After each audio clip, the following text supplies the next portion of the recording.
There's a story that is waiting to emerge. There's a version of you that people need to hear. I read a lot. I watch audio clips, especially when it comes to self-development. So I know how these things work. And these are things that I know and I've even encouraged people, and I knew it was time for me to practicalize. So first of all, I started with prayer because I knew it was God. It was only God that could help me heal from that pain, from that hurt. So I started with prayer. And from there, I started exercising, going out, exercising, taking a walk. And then I started developing myself. I was intentional about learning stuff. And that time, I met someone. The moment I made up my mind that I was willing to move on. By the way, when I had learned that his wedding card was out, that was another level of pain. You know how that you feel? Was I not good enough? Like, who is that person that I really wanted to see the person he was getting married to, but I couldn't just see myself attending his wedding, so I didn't. But I kept just feeling, was I not good enough? What did I do wrong? What is it that you would tell me that I was not willing to adjust? I was actually almost becoming the shadow of myself because I'm a social media person. I'm outspoken. I love talking to people. I love mingling with people.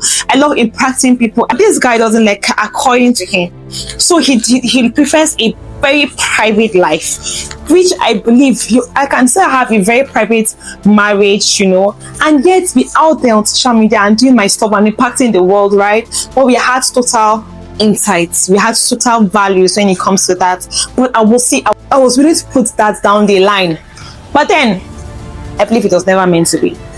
So, cut long story short, I met someone. The moment I made up my mind, I was willing to let go and to heal. Just around that period, I met someone, and so we got talking and everything, and that kind of really helped me. So I started learning, and I made up my mind at that moment I was going to quit my job, because it's not because of him, in as much as yes, partly because of him. I needed an environment where I could actually be myself and heal completely from the hurt. And then secondly, I needed another environment that would help me do more. So all of those things came when I made up my mind to heal. And I started finding me. I started investing in me. I'm doing my stuff. I'm into branding and all those stuff. I'm finding my path and I'm happy.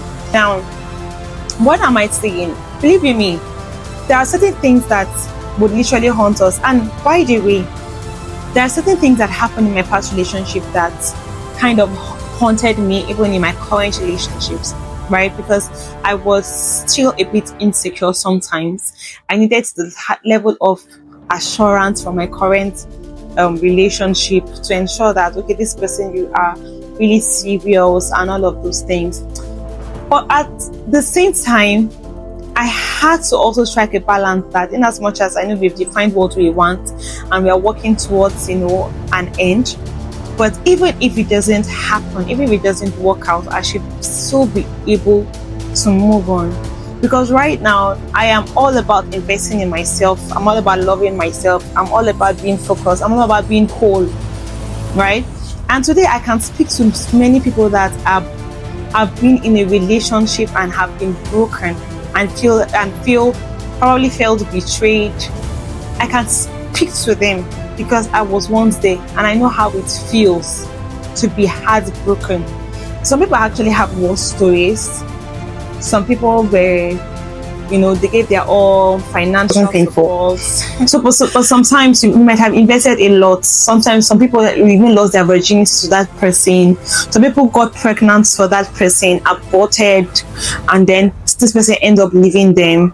Like that Devil is a Liar movie. That movie, guys, you need to watch it if you've not watched that movie. So some people have gone through a whole lot, right? So is it about not receiving enough love from your parents, and right now, while you're growing up, and right now you're an adult, just scared of being vulnerable, you are, and all of this, and it tells in our character, in our habits, how we relate with people.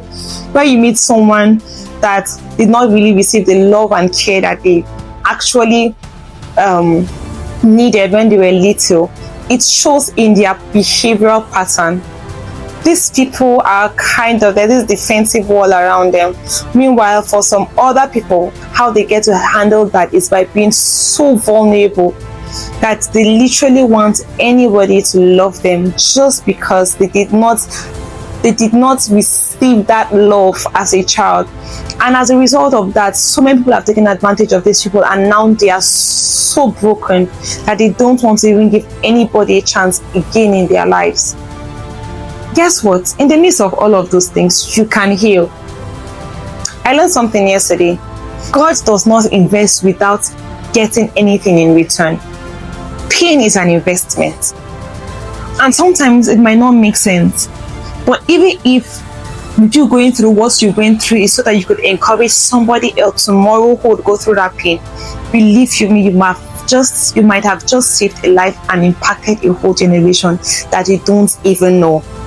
Be it you're a man or a woman, we experience different levels of trauma. Is it betrayal from friends, from colleagues? Different aspects. But you deserve to heal. You deserve to be made whole. There is beauty in your brokenness. There is beauty in that pain. There's a version of you that ought to be a blessing to someone.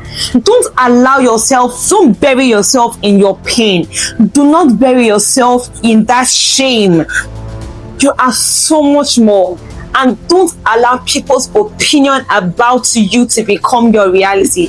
Define your life, define your status quo, because you hold the key to your life and nobody else. See you on my next post. Hope you were blessed. Subscribe, like, and share.